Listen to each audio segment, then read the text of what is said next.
Welcome to Midnight Stories. Tonight, settle in for an hour of spine-tingling horror stories that will leave you checking over your shoulder. Each tale is more chilling than the last, featuring eerie encounters, sinister presences, and the unnerving feeling of something always following you. Turn off the lights, get comfortable, and join us for an unforgettable journey into the macabre. Subscribe and hit the bell icon to never miss our terrifying tales. Stay curious, stay cautious. I think my adopted daughter is a cosmic horror. I have always preferred living alone. No wife, no roommates, and most importantly no kids. I wanted a cat or dog but still hadn't gotten over the death of my last one. That all changed one day when I was taking an evening walk and, in a dark alleyway, I saw a crying child. I looked around hoping this wasn't some kind of trap and finally approached her. "Hey there kiddo, what's the matter?" She stopped crying and looked up at me. I don't know what to do. I don't want to go home where they're all mean to me, but I'm scared and hungry. I offered to take her across the street to the gas station to get a sandwich, to which she stopped crying and silently joined my side, still sobbing and scared. After getting a sandwich that she enthusiastically devoured, I took her to the police station. She said her name was Lilith. She was 10 years old, and upon research the state had no records of her parents or past. They wanted to put her in an orphanage, but she clenched to my side. "No. I want to stay with him. He fed me, and he was nice to me." This poor girl acts like she never knew an act of kindness a day in her life. I didn't know how to take care of a child, but something akin to guilt came washing over me.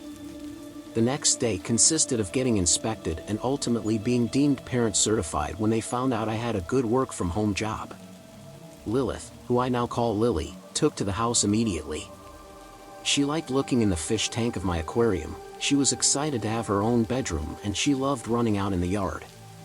One thing about her I noticed is that this girl eats like there's no tomorrow. Oddly enough, she wasn't skin and bones when I met her, but she doesn't even have a trace of fat you would expect most kids her age to have. She looked like a mini adult. After eating 3 sandwiches and a bowl of ramen, she went to take a nap. I still haven't totally adjusted to having another living being other than fish and plants in the house, but she brought nice energy, and her always being hungry reminded me to eat something myself. I made a note to do something soon, otherwise she was going to bankrupt my grocery bill. I decided to take her out on a walk around the park area, hoping she would get tired and sleep easy tonight. To this day I regret doing this. On the walking path a deer walked in front of us. What is that? Have you not seen a deer before? Is it edible? Yes, actually, though I don't eat them. Lily then walked up even though I told her it might be dangerous. I then watched in horror as she transformed into something not human. A horizontal line formed on her stomach that opened to a large mouth filled with rows and rows of razor-sharp teeth. Black corvid-like wings protruded from her back, and a dark circle dripping some kind of black ooze formed over her head. A large tongue like the tentacle of a squid wrapped around the deer and pulled it in, blood splattered, and bone crushed as she chowed on the deer like it was a candy bar. Then, like nothing happened, she turned back into her human form. That was delicious. I heard her say, having no reaction myself except trying not to faint from the gruesome horror I had witnessed. "We should go home, Dad. You don't look so good." From that point on I was afraid. Feeding her felt more like I was making an offering to a malevolent deity, and one night I woke up at 3 a.m. to which my blood ran cold when I saw her at the foot of my bed. "Dad, I'm hungry." I got up and made her 2 sandwiches. To avoid losing all my food in 3 days and keeping my bill down, I had to resort to more drastic measures. We would go on walks in the woods where we would go deer hunting, and I would let her eat her fill before returning home. On days when we couldn't find deer, I would take her to the rancher when I knew the farmer wasn't home and let her eat a whole cow. With the mess that got left behind, they always rule it up to an animal attack. The thing that got me the most is that when she's not acting like a voracious monster, she was the happiest little girl in the world. She loved having her hair brushed, making daisy chains, and I even bought a Switch so we could play Smash Brothers together. I really enjoyed having her around, maybe because I was too lonely before. One evening we went on a night walk in town, and we were stopped on the sidewalk. One man was in front of us with a crowbar. Well, look at that. He then had an accomplice with a switchblade behind us. Make this easy on yourself, pal, and leave the girl. I was once again afraid not just of the men but of something happening to Lily. I didn't notice when one of the men walked up to me and whacked my knee with a crowbar. Dad! I heard Lily yell as blood rang through my ears and pain shot through my knee. He grabbed her by the arm, and she transformed. Wait, the hell? I heard the man yell as she coiled her tongue around his leg and dragged him into her maw like he was livestock. His friend tried to run for it, but she devoured him as well. His screams must have lit up the silent night ambience, but I was in too much pain. My world was spinning, my hearing was muffled, and my vision was blurring. Finally, I came out of it long enough to pull the phone out of my pocket and call an ambulance. Sweetie, if the cops ask you what happened or anyone ask, I was hit by a speeding car. She nodded, and moments later the ambulance arrived to take me to the hospital. After getting a cast and some crutches, I was allowed to return home. I'm glad my job was work from home, so I didn't have to worry about a babysitter, and I was going to homeschool her when the season started. I told her never to transform in front of other people and to never eat another human being again. She agreed to all of it. One night I walked outside and saw her staring at the sky. Hey sweet pea, what are you looking at? What are those lights in the sky? Those are stars, sweetie. They look delicious. I hope one day I can go up there and eat every last star. I know you will one day, sweetie. I'm still terrified of her, and yeah, I know I live with a monster. But when you love someone, you look past the flaws. She gave me someone to work hard for, and I love her, and she loved me, I think, or at least I hope. I thought it would be a normal dinner party. Then, I realized who the main course was. The thing about Jake and Kate is that, like most couples my age, they tend to tell too long of stories. I know this is a minor inconvenience, but after a while, it starts to get irritating.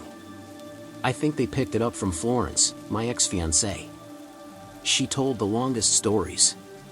When our friend group first got together, she convinced everyone that we should be the kind of adults who had dinner parties and told very long stories. I think she thought that made us look smarter.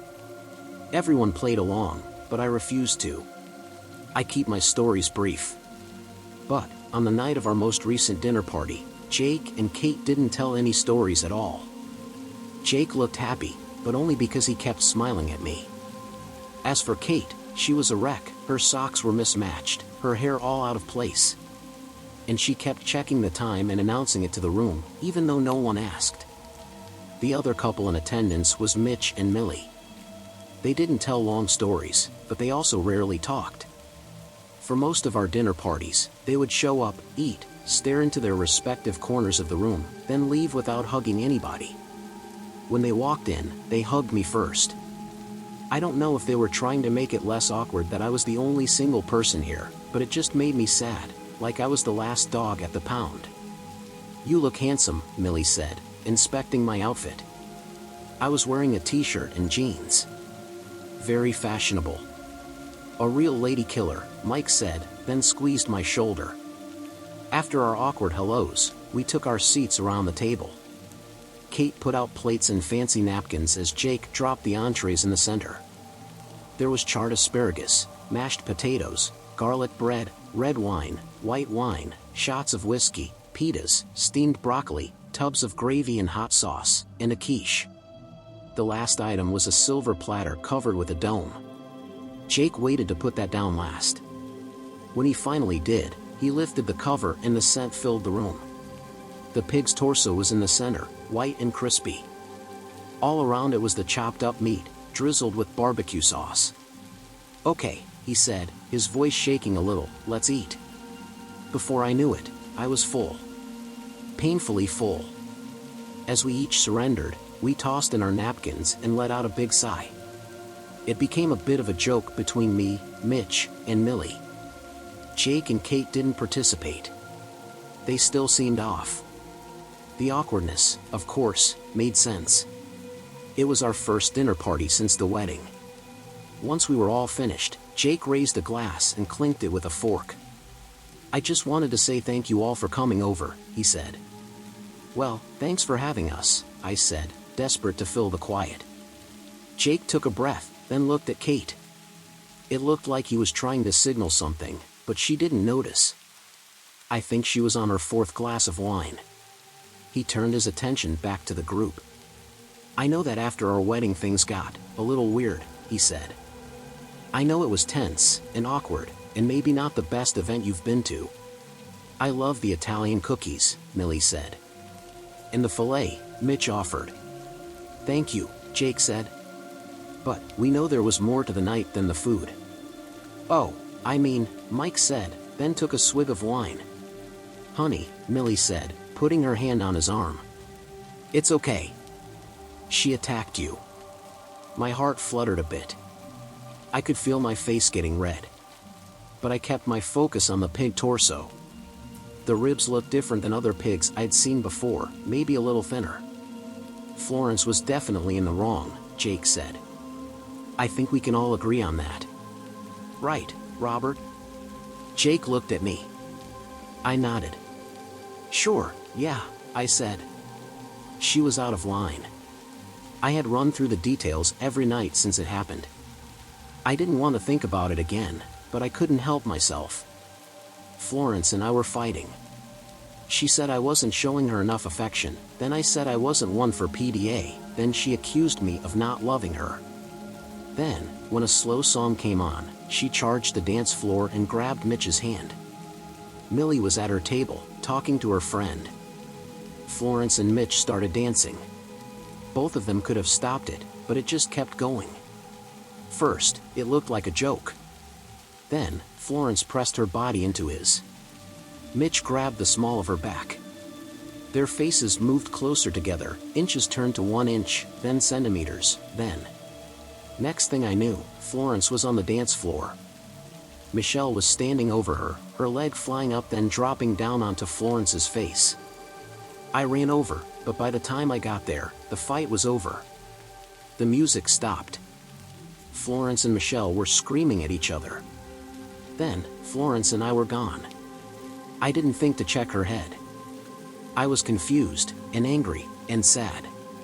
She'd never cheated on me before, to my knowledge. But now, I was seeing her so clearly. The next morning, she woke up with a bad headache. She could barely talk. I took her to the emergency room. There was some internal bleeding in her skull. They rushed her into surgery that same day. It was successful, but astronomically expensive. Eventually, she made a full recovery, which I guess was a good thing. As a courtesy, I waited until she was 100% to call off the engagement. When I said that, she called me a coward, then was completely moved out of our apartment a day later. Anyway, Jake said, bringing me back to the present. There has been a... Jake looked to Kate for help. She shrugged, then took a swig of wine. A predicament, Jake said. The words stayed in the air for a moment. Eventually, Michelle broke the silence. What do you mean a predicament? Jake placed his glass on the table and stood. For a moment, it looked like he was going to cry. Well... Florence, she came over this morning, Jake said. A hush fell over the already hushed room. She, what? Mitch asked. Jake looked at Kate one more time. She nodded, ever so slightly, as if to grant him permission. Jake looked back at us. She wanted $100,000, Jake said. Or, she would sue us for a lot more. We served the alcohol at the wedding. She tried to argue that she was overserved and her injury was a result of that. She said she talked to lawyers who said she could be a millionaire off this. Plus, we just got that money from Kate's mom's estate. It would be horrible for us. Florence said this? I asked. A part of me figured she would go to me first. Maybe I never really knew her at all. What did you say? Michelle asked. Her face had gone pale. Well, Jake said, I didn't take it so well, as you can imagine. I invited her in, of course, hoping we could talk this out. People change with head injuries, Kate said. They become aggressive. Things took a turn, Jake said. A turn? Michelle asked. I started to feel off, a little nauseous. My stomach turned, the lights seemed brighter. I gotta use the restroom, I said, suppressing a gag. As I stood up, Jake put his hand on my shoulder and pushed me back down. Things are going to move quite fast, Jake said. And, in my opinion, it is best we work together on this. Mitch and Michelle, you are going to be questioned, with the whole wedding thing. And, as for you? Jake looked at me. You might be the prime suspect, he said. It's always the ex. That's true, Kate said. What? What are you saying? Michelle asked, then began to cry. You don't have to know the details if you don't want to, Jake said. But, we are all involved now. Every decision we make must be in the interest of keeping us all out of jail. United front. That's our best chance. What are you talking about? I asked. I suppressed another gag. This meal was not sitting right with me at all. Where is Florence? Mitch asked. Jake looked at us, then down at the silver platter. I looked at it too. The more I looked at the ribs, the less pig-like they seemed. He pressed his lips together. Jake, I said. Please. Just tell us why. Before I could finish, I vomited onto the table. Mitch and Michelle were too stunned to notice. Their expressions had gone limp. The good news, Jake said, is that hiding the body is usually the hardest part. Now, we just need to work on our alibis. You know those hidden picture puzzles, how many triangles are there, stuff like that. Stop playing them. Now. The only clue to my daughter Aiko's disappearance is the picture. At the time she went missing, her keys, purse, shoes, and anything she might have taken with her were all found inside her apartment. Her phone was shattered and dead on the living room floor, and her laptop, which was strangely in the bathroom, had an account that she typed but never actually posted to Reddit. I've gone back and forth on whether to post it. Police advised me not to, worried the last lines might have been written by a harmful cyber stalker. They said this because of the picture linked at the end, which depicts Aiko, and others, drawn in a Where's Waldo style with X's for eyes. They told me they don't want this picture going viral. But I'm fed up, it's been 3 weeks. So I am sharing Aiko's post in the hopes someone can tell me, where is she? Please help me find my daughter. Aiko's post. I don't know what it is about me that's so susceptible to that stuff. But whenever those things pop up, like find the snake hidden in this image of turtles, I can always find it instantly. I scour the snaky necks poking out from turtle shells until I spot the one with no shell. Or sometimes a more abstract image, like trees with branches curving into different shapes. How many animals hidden in this picture? I find them all. Or time challenges, like in a cartoon image of a family building a doghouse with a hidden bat, duck, butterfly, carrot, and balloon. Find all 5 objects in less than 15 seconds and you're a genius. I can find them in under 10. I suspect I play them because I'm good at them. I'm not good at many things. So, hey, you did it, is a nice little burst of self-esteem. Like a gold star to start my morning. My friend Fadumo always sends me new ones she finds on the pages she follows. A few days ago, she sent me one with the message, "Can you see it? Look for the surprised child. You have 3 chances left." I found the surprised child in the sea of smiling faces right away, with a round O for a mouth, pointing in shock at something. I circled it and sent it back to her with a reply, "Easiest one yet." Rolling on the floor laughing. She messaged back the next day, "Same challenge. Can you see it? Look for the surprised child. You have 2 chances left." This one was a little harder, but after about 30 seconds, I found the surprised child again in a sea of confused faces and sent it to her, circled. Yesterday she sent me yet another challenge to find the surprised child.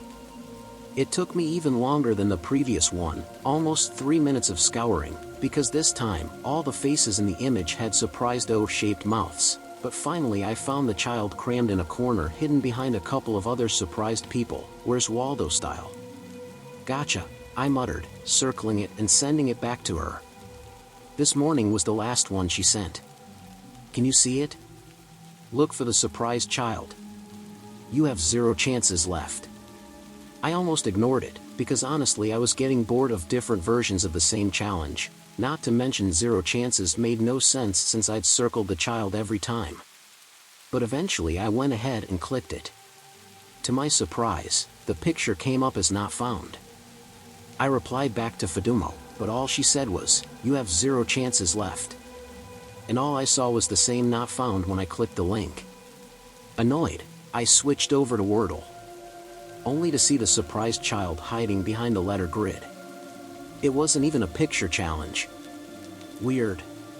The surprised child appeared in more and more of my apps during the next hour. Always the game ones or the ones with complex visuals.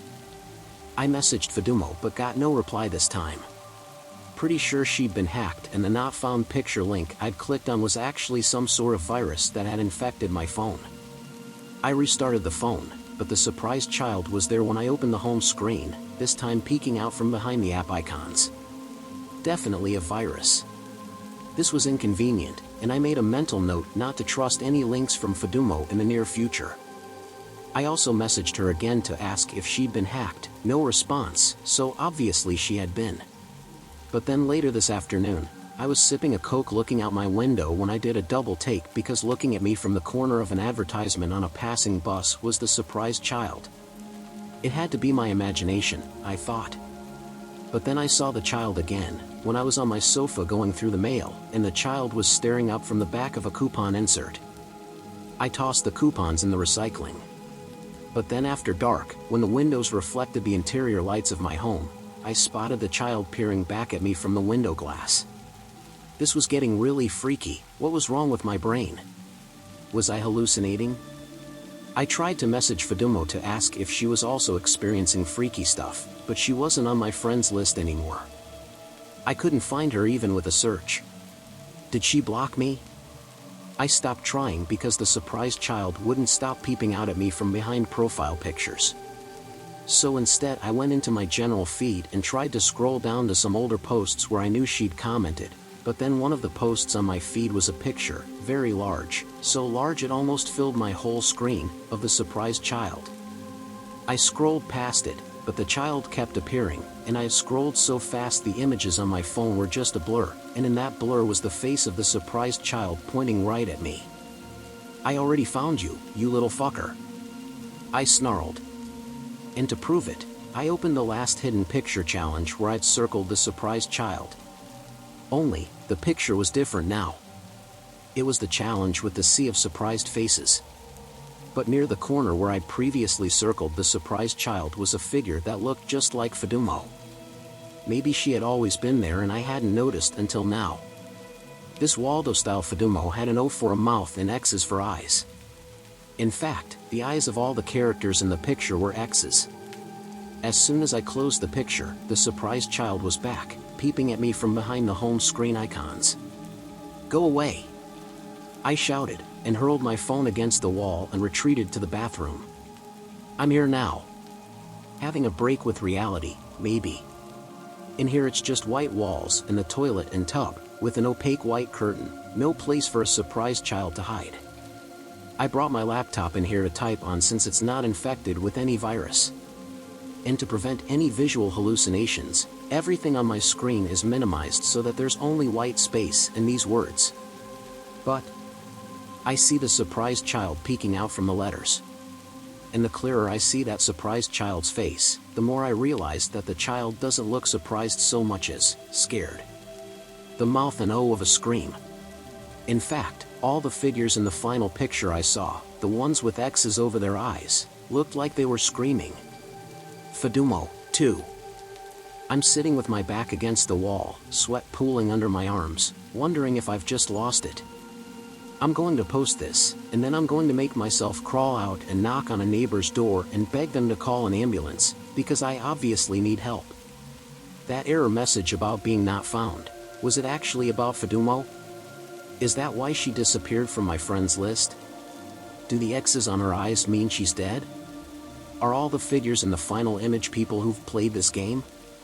And been not found? And another terrifying thought entered my head just now. Can you see it? Look for the surprised child. What if I got it wrong?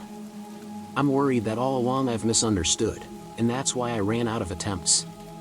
Because I didn't find what was really hidden. Because the real challenge isn't to find the child. Look for the surprised child is just a hint.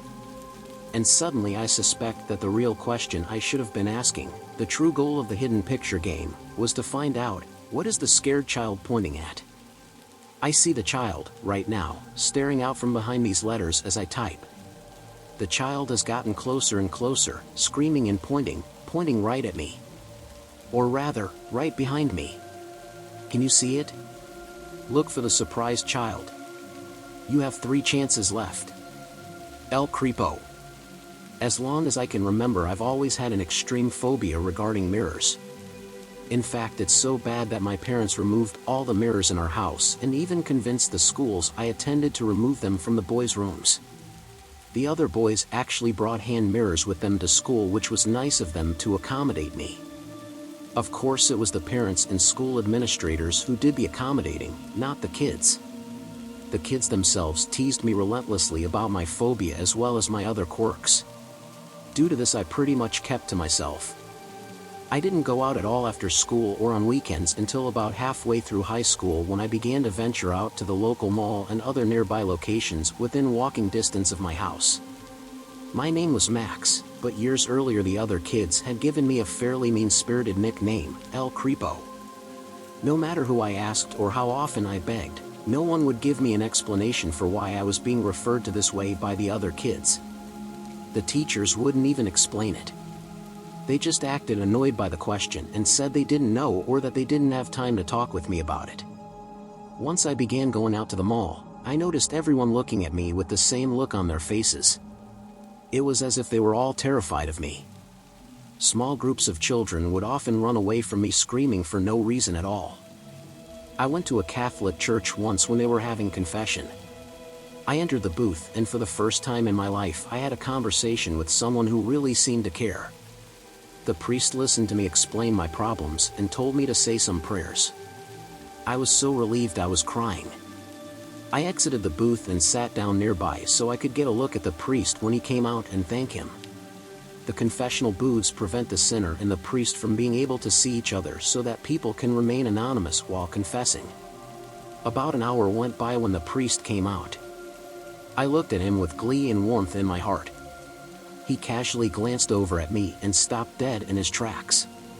His expression immediately changed to that of repulsion.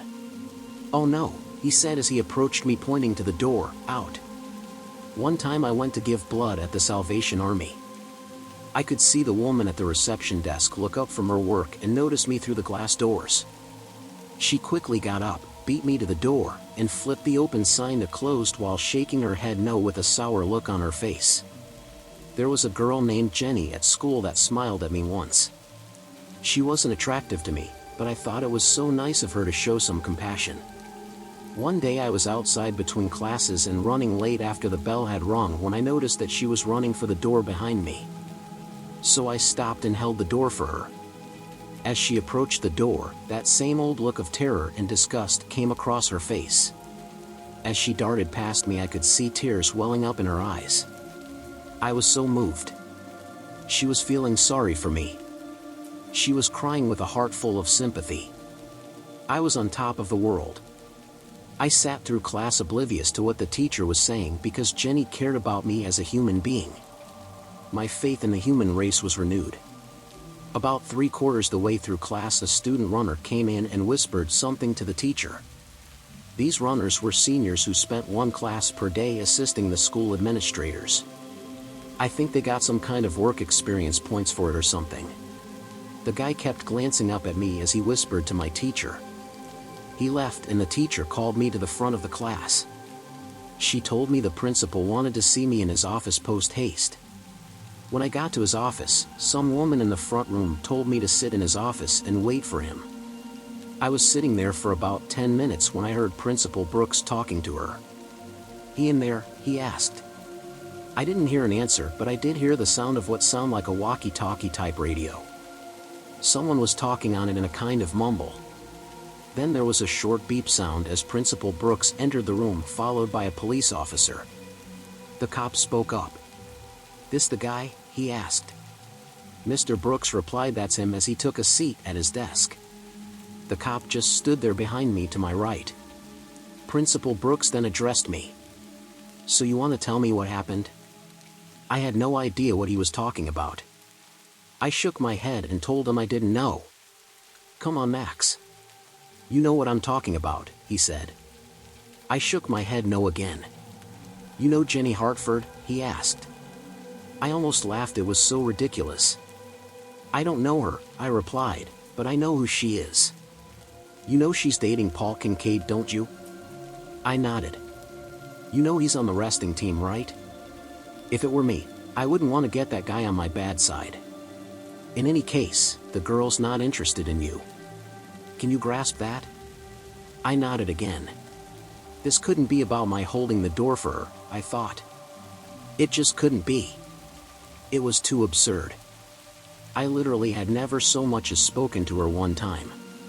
I never called her, followed her around, or even looked at her for more than the fraction of a second in the halls when she'd coincidentally passed through my eye line. As Mr. Brooks spoke, the pure idiocy of the insinuated accusation started to cause a laugh to rise up from my stomach and spill out of my mouth, repressed into a mild chuckle. Upon hearing it, Mr. Brooks stopped mid-sentence and glared at me with a scowl. At that point the cop spun my chair around and leaned in to glare at me eye to eye, then raised his voice. "You think this is funny, Max? You think scaring young girls half to death is some kind of joke?" I shook my head no. He continued, "You know she's crying and hiding in the girls' bathroom right now as we speak?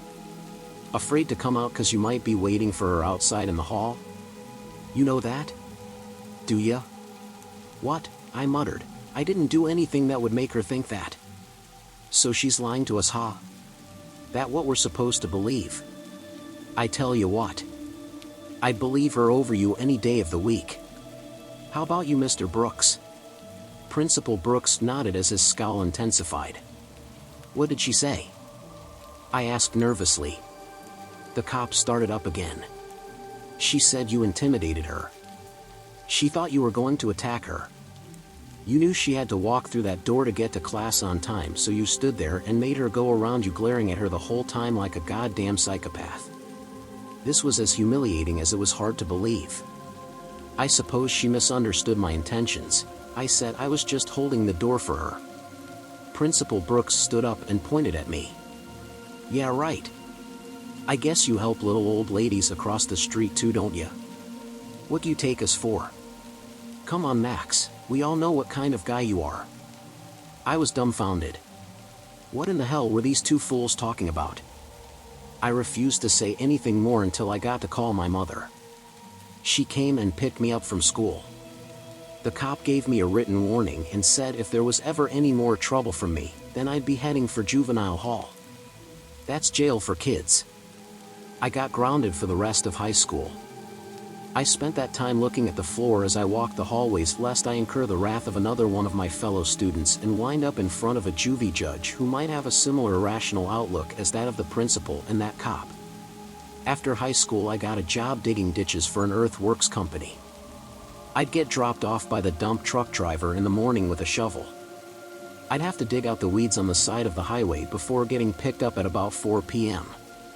Every once in a while they'd send someone out with me who had some court-imposed community service to serve. And wouldn't you know it, one day they sent out Paul Kincaid, Jenny's boyfriend. I just didn't talk to him. I didn't need any trouble. We stayed pretty far away from each other most of the time and just focused on our work. Lunchtime was approaching and that had me nervous.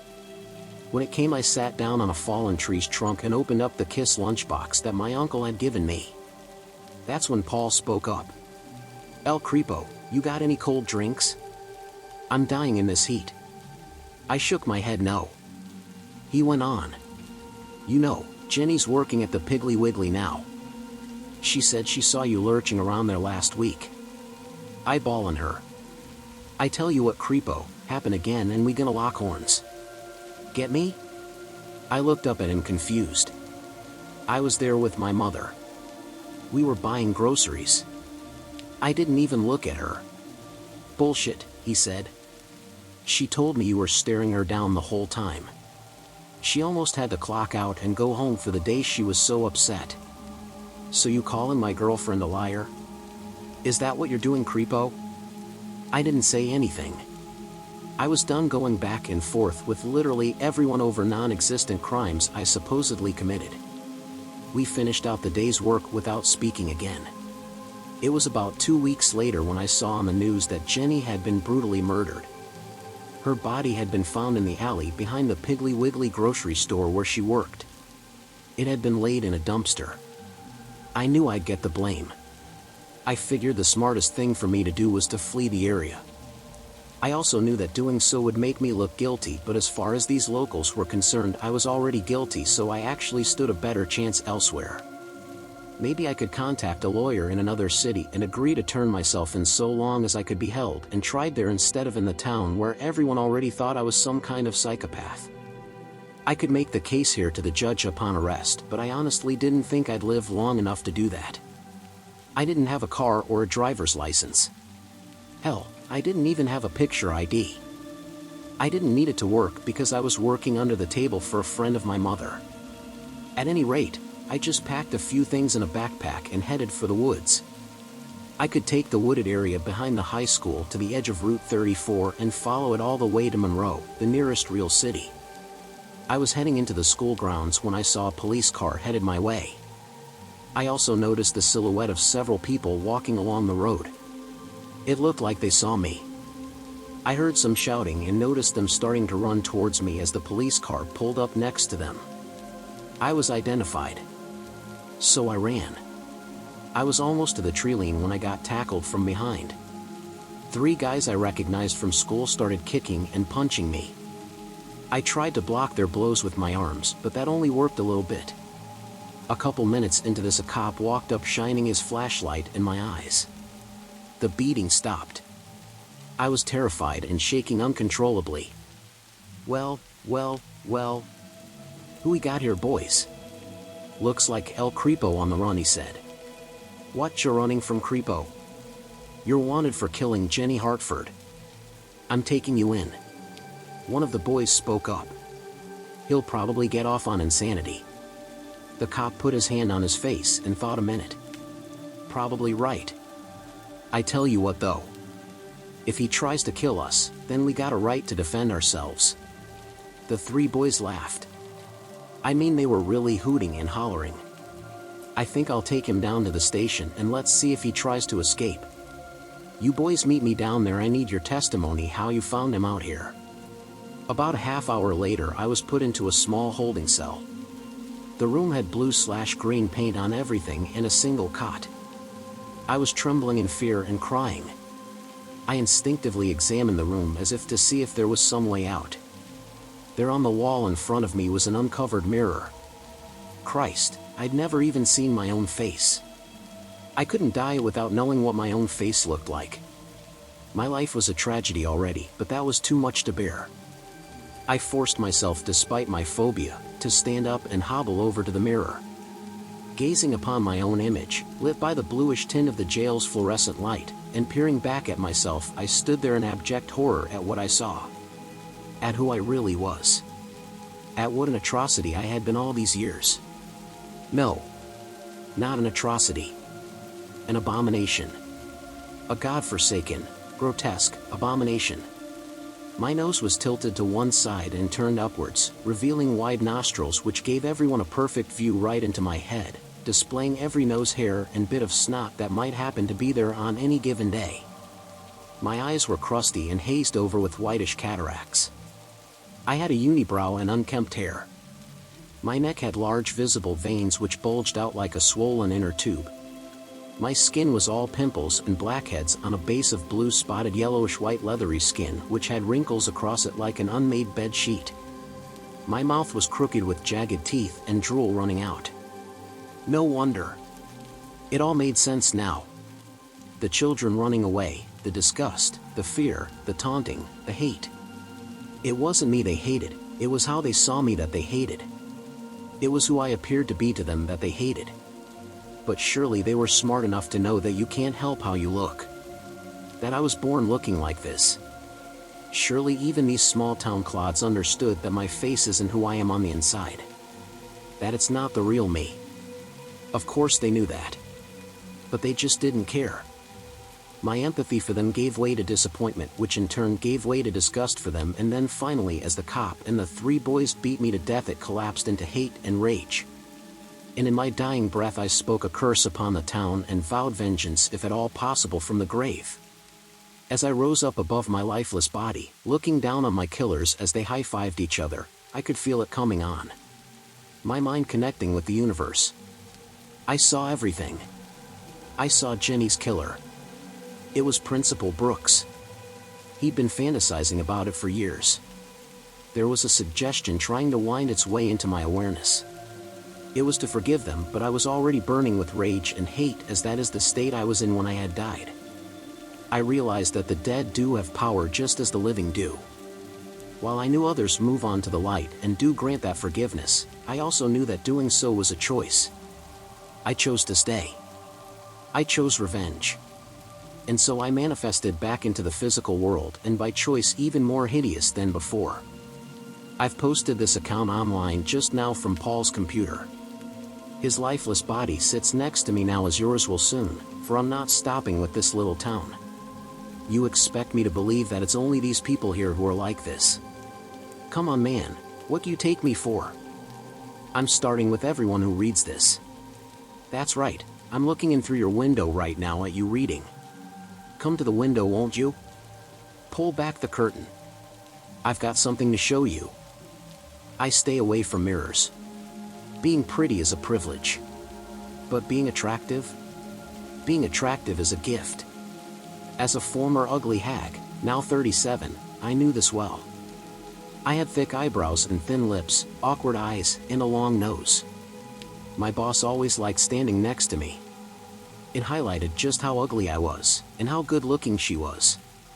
She went out to clubs every night, I stayed home, she slept with her extremely kind golf star husband, and I cleaned up after my asshole drunken one. She had children and I was infertile.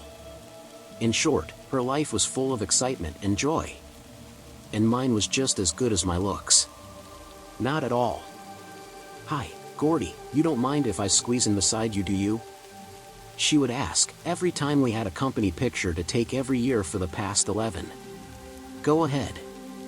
She will anyway, she just pretended to care what I thought so everyone could believe she was still an upstanding woman. She also upstaged everyone during the Christmas parties. She brought in the very best desserts and main courses so people would praise her for weeks after. She made sure she snooped around to hear exactly what someone had been wondering about, and if she was their secret Santa she'd bring it and surprise them. But not me. I remember she blatantly assigned herself to me to flaunt her wealth and bought me a designer dress I could never even wear. 2 sizes too small. Her husband slipped me some money to get it specifically tailored though. I always thought he was too good for her. Honest mistake, Babel was just excited to get you something. He told me with a wink. He chooses to believe in her. I can't quite blame him when he gets a completely different woman at home. It was after one of these events, I don't remember which, when I was leaving to walk myself back to my old apartment and I saw it. A booth stood not too far off with a sign that read, "Look into the mirror and receive your rating." A mirror stood nearby and practically towered over me, some odd-looking metallic lights surrounding the frame, or maybe they were the frame. At the time I was confused, but thinking about that mirror, mirrors in general, I feel incredibly sweaty and nervous. I start losing face. PTSD, perhaps. My boss stood beside me that night, reading the sign, and once she understood its function, she immediately became enamored with the mirror. Lazily trailing a finger up the framing of it. "Hey, Gordy, would you be a doll and test this thing for me? I don't quite know what I'm doing." She laughed and finally, she cut the act. "No, really, I just want to see how low you score on the leaderboard. You're just the best confidence booster." She laughed again. I hate how genuinely nice it was. Too bad I was too busy gagging at the amount of hairspray she began to spray to mention it. I stepped forward and just stared into the mirror. An ugly old woman, short and rotund. I hated my face, I hated my grainy hair, and awkward frown, my double chin and my glasses that always seemed too small for my face. My husband could do better, he always told me so anyway. After more torturous staring, the mirror seemed to glow around the edges, spitting out a small roll of paper. But before I could grab it, my boss snatched it, unraveling it between her fake nails. A 5. This thing must be broken. She cackled and tossed my rating to the concrete. I scrambled to pick it back up. Seriously? Who would rate you above even a gracious 2?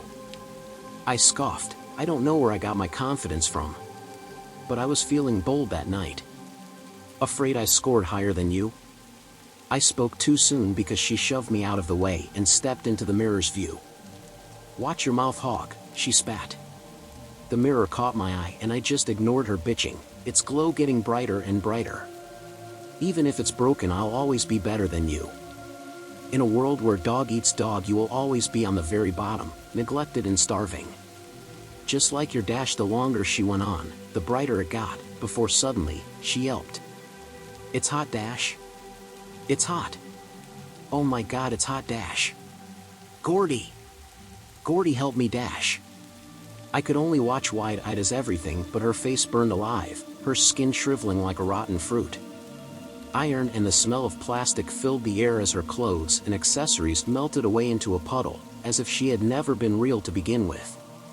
Her flesh and bone now a molten ooze, face left behind. I picked up the gooey aloe vera-like skin that had been her award-winning smile and trembled as the mirror slowly went dormant and spat out her rating. 1000, smoking hot. I think about that day often, maybe because that was the day I found true beauty. Now I go out to clubs, I climb the ranks, I organize the company pictures, eat at fancy restaurants, stare at my reflection in my new champagne glasses, cook my new family dinner. I only have one problem. No matter how much I avoid it, there's always a brand new mirror waiting for me when I'll least expect it. This time though, she stares outside of it, waiting for me to get just close enough so that she can take her life back. Or maybe it's the face she wants. I keep seeing this background character on anything I watch. I have this hobby of watching kids' shows, even though I'm nearly in my 20s. I don't know why, might be my autism or something, but I just like it and that's all there is to it. When I get home after a boring day at school, I'd go to my room and watch anything available on my TV. Basically whatever is on Netflix, Stan, YouTube, and Prime. It just makes me feel nostalgic again. Everything was all good until he appeared. I don't know who he is or what he wants, but even if he doesn't mean any harm, I don't know if he can trust it. It happened 1 week ago.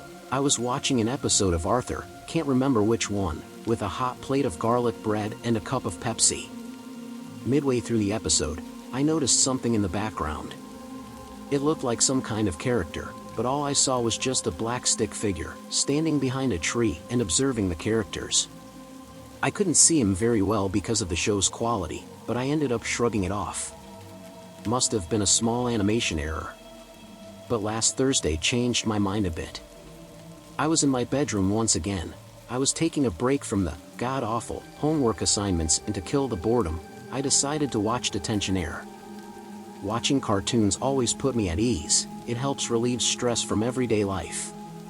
Then I saw him again, peeking behind a corner, but I could see this character clearly this time. He looked like he was wearing pitch-black clothing, his white skin was so bright that it almost looked like it was glowing, and his baggy eyes were a pale pink, no bloodshot eyes. I only got a good look of this character because as soon as he appeared, I paused the show and examined him like a captured wild animal. As I looked at this thing, I could already feel something was very wrong about him. It wasn't that he didn't match the show's art style or his design felt Tim Burton-esque. There was another feeling. Dread. I snapped out of our staring contest as my mom called me to take out the trash. I shook my head and looked back at my ajar door, calling back that I was coming. Then I looked back at my TV and, as you would expect, gone. It's nothing, I'm just tired, I said to myself quietly, getting up as I leave my room. I wish that was the answer. I really do wish that this character was a result of my mind being an asshole to me. On Saturday, my uncle came over for a barbecue dinner my mom and dad hosted. My uncle really loved crime drama shows, especially Breaking Bad. Tonight, I saw him watching Better Call Saul, and honestly Saul Goodman was my favorite character. I never really liked drama shows, but I give both Breaking Bad and Better Call Saul exceptions. I was in the living room, watching an episode and I was getting sleepy, so I prepared to get off the sofa when I noticed someone. He was just sitting in a chair, like he was waiting. As we made eye contact, something then hit me. He was never observing any of the characters, he was observing me the whole fucking time. "Hey mate, you okay?" my uncle said, noticing me freeze and staring at the TV so intensely. I shook my head and excused myself, fast walking to my bedroom. The sightings kept getting more frequent. I saw him in shows like Teen Titans, Futurama, DuckTales, Aqua Teen Hunger Force, Seinfeld, yes, even that, I'm not joking, and so many more. He was always hiding in the fucking backgrounds. And just as I thought I was going insane, it all suddenly stopped one morning. I was watching My Little Pony, I know, deal with it, and I expected to see him again, but he never showed up. I checked other shows, but he was never there. I was relieved, but when I went to the kitchen to make myself breakfast, my dad comes in and asks me if I left the living room TV on last night. "No, I didn't. Why you ask?" I reply, with a funny little smirk. "Well, someone did and all that was on the television was just plain old static," my dad replied. "Weird," I said, still jokingly, but at the same time, I felt a little unnerved. This brings me up to last Wednesday night. Me and my parents were having dinner at a pub, and we unexpectedly meet one of my dad's many friends and he wanted to do a selfie with us, so we did just that, although I was hesitant. When we got home, I get a notification from Facebook that my dad's friend just had posted our selfie, so I went to check it out. My dad, mom, and the friend are making dumb silly faces, while I was closed-mouth smiling. This photo looks perfectly normal. Wait, who is that? I looked closely at the background and I nearly let my phone slip from my trembling grasp. He was behind us, outside the pub, peering through the glass, staring into the camera and at me. Any of my family members, or friends, haven't noticed him, like I'm the only one who can see him. My TV in my bedroom hasn't been used in a while. I don't want to get rid of it. My dad did give to me after all. Just 2 days after the night at the pub, I was home alone with my dog Max. He's a Kelpie, and I still couldn't get the image of the character out of head, so I basically locked me and my dog in my room, fearing that he might be in the house. Not even a minute later, he begins to whine and growl at the door, but no one tries to open it. No jiggling the doorknob, no knocks, nothing. This went on for 2 minutes before whoever was outside my bedroom walks away. I could hear faint footsteps going downstairs. I've also locked the window and closed the blinds, just in case. Whoever, or whatever he is, I hope he leaves me alone soon. My flight attendants aren't people, they're something else, much worse. I remember my first transatlantic flight to America quite well. A little too well. I remember being so shaken with excitement to board an A380. My dad and I even got to the airport early just so I could see it pull up to the gangway in all its glory. 2 stories with enough space to fit about 850 passengers. Truly a modern marvel. My dad sat in the waiting area while I was busy taking pictures. It was going to be my first time in the US. We had gotten a cheap connection to take us to NYC, the city of dreams, at least that's what you see in the movies. Boarding went smoothly, and the people at the gate were all smiles. I remember being pretty upset when we got to our seats that they put us right next to the toilets, but at least I had a window seat. We stuffed our luggage in the overhead bin and tried to get as comfortable as possible with the little legroom we got. The boarding process was soon completed, and we watched the flight attendants give us the safety instructions. I hadn't noticed them since there were so many people moving about, but now I had a clear look at their faces. I peeked over the seats in front of me. A young blonde woman, typical Munich girl, was opening and closing the seatbelts, demonstrating how to use them. She wore bright red lipstick and was smiling left and right. I remember looking at her and feeling that something, I didn't know what exactly wasn't right about this. Her movements seemed jagged, almost forced and more artificial than real. I couldn't quite shake off that odd feeling as the plane taxied down the runway and finally took off into the night sky. I gripped the sides of my seat as the engines jumped into action. Not long after, it was a smooth ride again. My dad settled in with a book, but I was too excited to sleep. I watched the lights of Munich fade into the distance and then turned my attention to the in-flight entertainment system. Hours passed. I watched some dumb revenge action movie, and the hum of the engines became a soothing background noise. Dinner was served, and the attendants slowly moved down the aisle with their carts. As the young, blonde flight attendant approached our row, I again couldn't help but feel that her smile was too wide, too fixed. Her eyes, though, were the most unsettling. They were a bright, icy blue, with no warmth in them, almost as if they were devoid of any humanity. "Dinner, sir?" she asked my father, her voice sweet like honey. We had the choice between a chicken pasta and a pesto pasta. So much for diversity. My dad took his tray and thanked her. When she turned to me, her eyes locked onto mine for just a fraction of a second longer than was comfortable. Even though I'm German and eye contact is like our whole thing, my stomach sank a bit. I muttered a thanks and took my tray of pesto pasta, trying not to shiver. After dinner, the cabin lights dimmed, signaling that it was time for the passengers to get some rest. The attendants walked up and down the aisles, checking seatbelts and gently urging people to recline their seats and sleep. I wasn't tired, though. I decided to watch another movie, and halfway through, I felt my eyes beginning to droop. A little dazed, I glanced around and noticed something. Almost every passenger in the rows around me had fallen asleep at the same time, including my dad.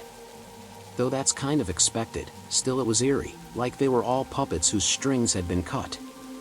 Slumped over in their chairs, some had their mouths wide open, others were cuddled deep into their Lufthansa pillows. I felt a sudden pressure in my bladder and decided to take a trip to the bathroom. If I was going to go to sleep, it was best to take care of that first no matter how tired I was. I carefully stepped over my dad's legs, climbed over the guy next to him, and made my way around the corner where the toilets were. The room was small and cramped, but I was grateful for the privacy at least. After I finished, I splashed some water on my face, trying to shake off the creeping feeling of unease. It was like I had taken a sleeping pill. My mind was wide awake, but my body wasn't. Two fronts fighting inside me. I washed my hands and put my hand on the door handle.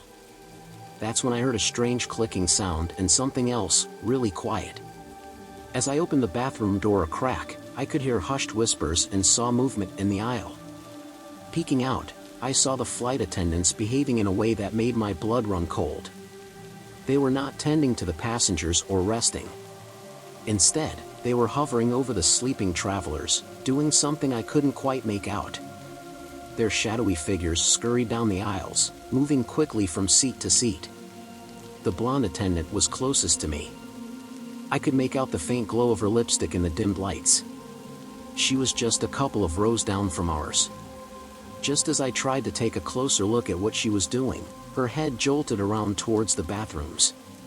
Quickly, I retracted my head back into the room. I didn't feel safe at all.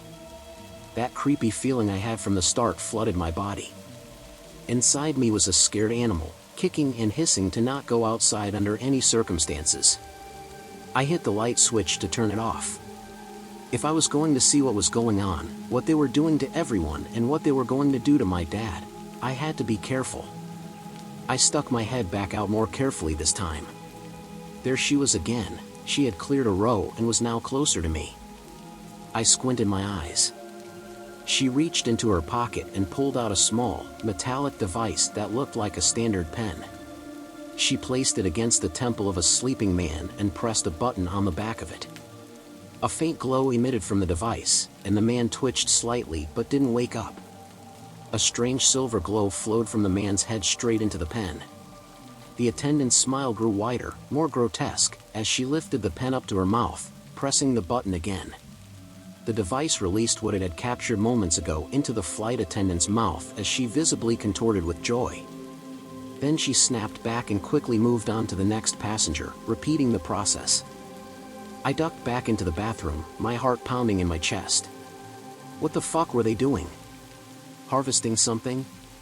It didn't make sense, but these attendants were extracting something from the passengers, I was sure of it. Summoning all my courage and holding my breath, I peeked out again, hoping to get a clearer view of anything. Maybe I was hallucinating what I had seen. At least that's what I hoped. What I saw next made me gasp, and I nearly lost my balance. The attendants' appearances were changing as they got closer to the back of the plane. Their skin began to ripple and shift, revealing an almost translucent texture beneath that was slightly glowing in the dim lights. They transformed right in front of me. I could see it happening to the blonde flight attendant and the other shadowy ones further back. Their features elongated and distorted, eyes growing larger and more luminescent. Their hands sprouted additional fingers, long and thin, with sharp, claw-like nails. The transformation was horrifying. They no longer looked remotely human. These creatures, these things, were harvesting something from the passengers, something vital to them. I pulled back into the bathroom, trying to steady my breathing. I had to do something, maybe warn someone. But who would believe me? Everyone was sound asleep. And what could I or they possibly do against these monsters? My mind raced as I tried to come up with a plan. I was sweating profusely. Suddenly, there was a soft knock on the bathroom door. "Is everything all right in there?" It was the blonde attendant's voice, but now it didn't sound sweet anymore. It was distorted, almost like two voices speaking in unison. My blood turned to ice as I realized they knew I was awake. I am fine," I stammered, trying to keep my voice steady. "Just needed a moment." "All right," she replied, her voice dripping with false sweetness like a honey trap. "If you need anything, just let us know." I heard her footsteps retreating and knew I didn't have much time. I had to get back to my seat and somehow wake my dad. In the time I had contemplated what to do, they must have already extracted whatever they needed from everyone, including my dad. Still, I thought that maybe together we could figure out what was happening. It was my only hope. Taking a deep breath, I slowly opened the bathroom door to an empty aisle. The things, those beings, were gone. I crept back to my seat, praying that the creatures wouldn't come back.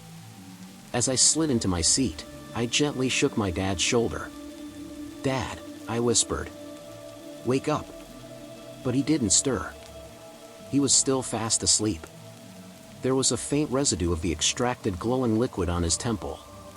Panic surged through me. What were they doing to him? To all of us? I glanced around, my heart beating so hard that it made me want to vomit, and saw the attendants at the front of the plane, moving down the aisle again. I had to act quickly. Summoning every ounce of courage, I reached for the call button. If I could create a distraction, maybe I could wake up some of the other passengers and alert them to what was happening. Scared shitless, I waited for someone to notice the light above my row. Heavy steps moved towards me until they stopped right where we sat. I looked up in terror to see the blonde attendant standing over me, seemingly returned to normal. "Are you okay, sir?" she asked, a kind and caring smile on her face. My mind raced. What the fuck was I going to say? Calculating the outcomes of this conversation, I instinctively settled on the best for all of us. "I'm fine. I just wanted to see if you had any water for me. My throat is really dry." "Of course, sir. I will be right back." We soon landed in Boston. For the rest of the flight, I just sat there staring into the black mirror of the screen in front of me. I didn't understand what I witnessed, and I still don't to this day. My dad woke up just as we landed, and he seemed well rested. When we left the plane, the lead flight attendant smiled wide and wished us a good time in America. I could have sworn there was a faint silvery glow in her eyes. As for our time in New York, it was incredible. My dad was severely jet-lagged, but I was just fine, so I went out early to walk around Central Park and have breakfast sandwiches at a deli around the corner almost every day. The flight back and all flights I've taken after that were fine. Nothing strange ever happened, although I didn't sleep for a second on any of them. I still can't wrap my head around it. Has anyone ever noticed anything like that on their transatlantic flights?